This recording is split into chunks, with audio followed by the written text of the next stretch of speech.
காங்கிரஸ் தலைவர் சோனியாவின் தோல் நிறம் குறித்து மத்திய அமைச்சர் கூறிய கருத்து புதிய சர்ச்சையை கிளப்பியுள்ளது.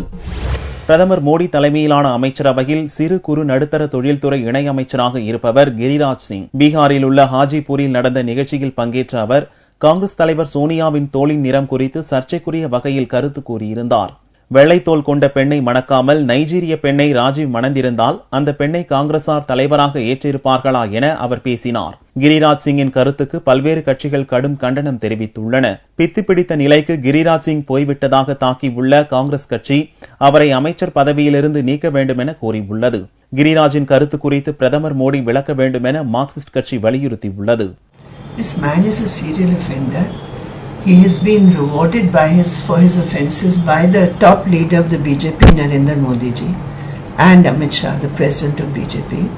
The question here is that if such highly condemnable low statements are issued by a BJP leader again and again and again, why is the Prime Minister silent?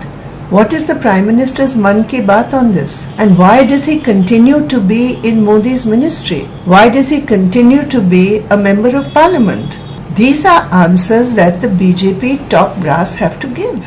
விவகாரம் விஸ்வரூபம் எடுத்ததை அடுத்து கிரிராஜ் சிங் மன்னிப்பு கேட்டார். சாதாரணமாக பேசியதை பெரிதுபடுத்தி விட்டார்கள் என அவர் கூறினார். கடந்த ஆண்டு நடந்த லோக்சபா தேர்தல் பிரச்சாரத்தின் போது பேசிய கிரிராஜ் சிங் மோடியை விமர்சிப்பவர்கள் பாகிஸ்தானுக்கு ஓட வேண்டும் என்று கூறியதன் மூலம் சர்ச்சையில் சிக்கி பிரபலமானவர் என்பது குறிப்பிடத்தக்கது.